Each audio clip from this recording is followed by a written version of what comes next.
திமுகவே எங்களையும் வீழ்த்தலாம். தனிப்பட்ட தினகரன் தனியாக போகிறப்ப என்ன காரை மறைச்சு அடிக்கலாம், வீழ்த்தலாம். திமுகவுக்கு சாதகமாக செயல்படுபவர்கள் செயல்பாடுகளை மக்கள் தெரிந்து கொள்வார்கள். இன்னும் சொல்ல போனா அம்மா அம்மா என்றவர்கள், அம்மா தான் தெய்வம், அம்மாவின் ஆட்சி வேண்டும், அம்மாவின் கட்சியை நாங்கள் ஒன்றுபடுத்துவோம் என்று சொன்னவர்கள் எல்லாம் இன்றைக்கு திமுகவின் ஏஜெண்டுகளாக செயல்பட்டு வருவது வெட்ட வெளிச்சமாகி வருகிறது.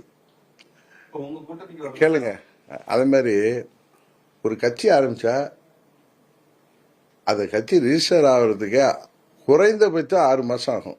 தேர்தல் ஆணைய விதிகள் படி ஒரு கட்சி ஆரம்பிச்சோன்னா அது ரெசல்யூஷன் போட்டு அந்த கட்சி 100 பேர் சேர்ந்து ஒரு கட்சி அடிப்படையாக 100 மெம்பர்கள் சேர்ந்து உருவாக்கி அதை தேர்தல் ஆணையத்தை எழுப்பி அது 6 மாதங்கள் ஆகும். என்னதான் இவங்க அவசரப்படுத்தினாலும் அது 3 மாதங்களுக்குள் முடியவே முடியாது. அதனால யாராவது கட்சி ஆரம்பிப்பேன் என்று உங்களெல்லாம் ஏமாத்துறாங்களா, ஏமாறாதீங்க. இன்னும் சில பேர், நான் இன்னைக்கு தமிழ்நாட்டில் ஏதோ எத்தனையோ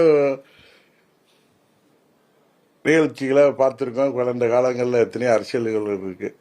ஆனால் திடீர்னு சாம்பார், திடீர் இட்லி மாதிரி திடீர்னு கட்சி தொடங்குவோம், திடீர்னு வேட்பாளர்களை, அதுவும் நிறைய கட்சிகள் இப்போ கூட திமுக என்ன பண்ணுறாங்க, பிள்ளை பிடிப்பவர்கள் போல். நம்ம ஊர்லலாம் அந்த பிள்ளை பிடிப்போம், பூச்சாண்டி மங்களா, அது மாதிரி அண்ணா திமுகவில் எம்எல்ஏ இருந்தவங்களெல்லாம் பிடிக்கிறாங்க.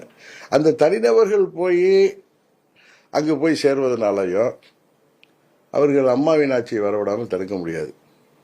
யாரோ ஒரு சிலரை சட்டமன்ற உறுப்பினர்களாக இந்த இரட்டை இலையாளானவர்களை அவர்களை அழைத்து சென்று என்னதான் பணநாயகத்தோடு இருந்தாலும் அந்த தொகுதி மக்கள் என்ன நினைப்பார்கள் தெரியும்.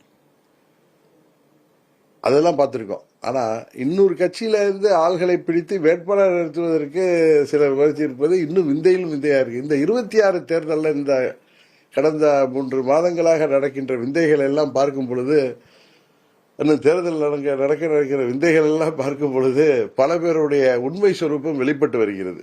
இப்போ அண்ணன் OPS தன்னை பரதனாக காட்டிக்கொண்டவர் இன்றைக்கு அவருடைய செயல்பாடு தெரிகிறது. அதுபோல இன்னும் சில பேர்களின் உண்மை சொரூபம் விரைவில் வெளிப்படும்.